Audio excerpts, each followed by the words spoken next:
Today is, for want of a better word, driving day. So we're about to head over to Aston and pick up the keys to Valkyrie, and we're going to be heading up the Goodwood Festival of Speed hill climb in an Aston Martin Valkyrie. If there's anything that's going to wake you up first thing in the morning, it's definitely that V12. Where are my legs?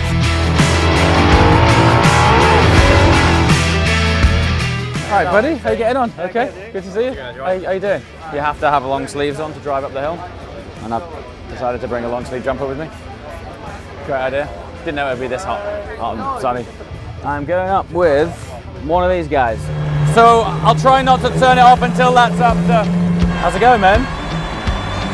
Kind of like piloting a jet through a very small space here. It's amazingly just how usable this thing is. Like, if you look at this, also, if you go for a side view, where's my legs? Like, it looks like you've chopped my torso in half. I mean, it's just utterly bonkers, isn't it? I mean, we're here watching some of the greatest modern supercars in existence just sort of cruise past us in a casual traffic jam. I think one of the most amazing things is we find ourselves in a Valkyrie, but some of the world's greatest contemporary supercars are just driving past us as we wait to go up the hill. It is, honestly, in the automotive world, it's one of the highlights of the year by far and away. Really remarkably special event. So I'm actually not getting out of the car just yet, because what ultimately ends up happening is everyone goes go, go, go, and the last minute everyone runs. And this, you know, the steering wheel comes off and it takes a few seconds to actually start it up, and I don't want to hold anyone up, so I'm staying in it. However, if you can see what's around me, we've got a GMA T50 here, which, engine running, keeping it warm. There's a T50S here, some other GMA cars down there. We've got another Aston behind us. Just my peak over there was that DB12, above average Saturday.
I tell you something, that is a Saturday I'm not going to forget anytime soon. It was absolutely ridiculous.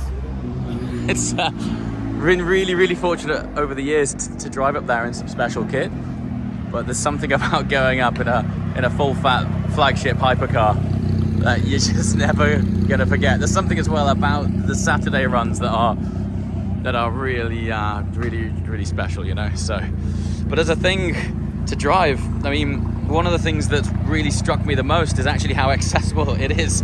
I mean, something with this performance, aero, horsepower. I mean, we're, you know, best part of 1,000 horsepower here.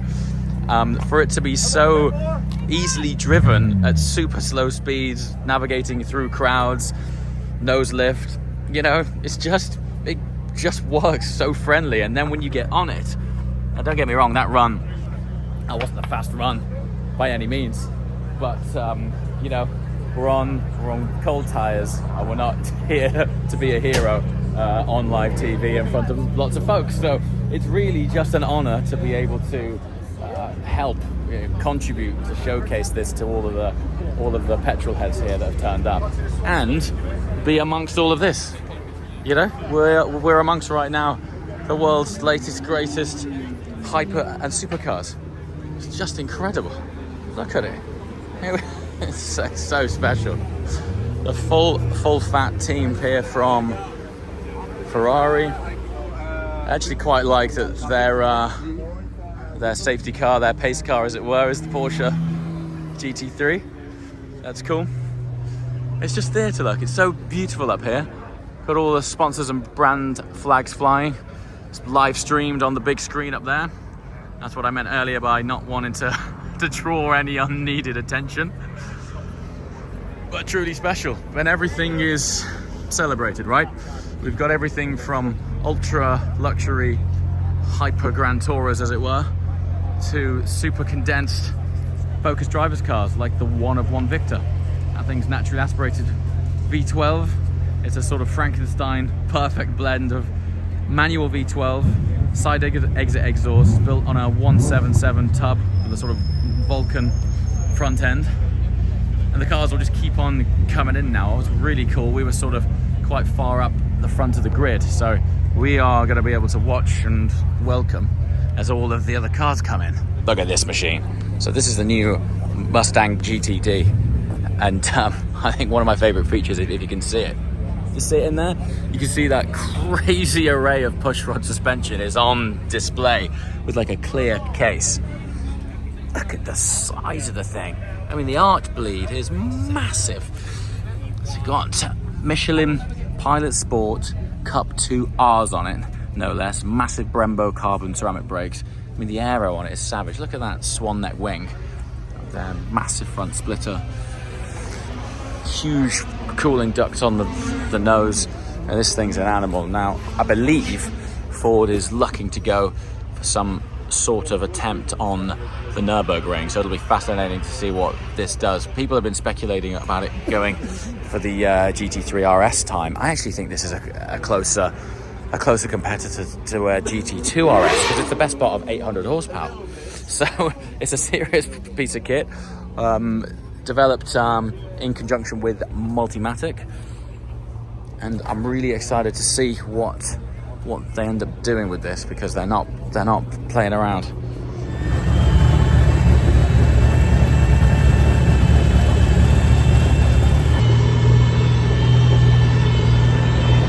Traffic these days, honestly, thing's wild, man. It's just mega, isn't it? Just mega. I'm still so impressed with how usable it is in environments like this. It's so accessible, man.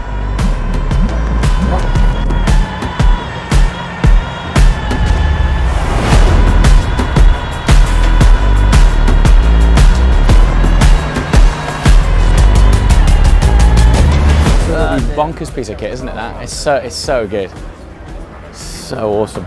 Like, that is every embodiment of what a hypercar is. It's just mental. I think what really sort of compounds it is the response from people around it. Like, when you sort of drive through a crowd like that, they're trying to get in it almost, you know?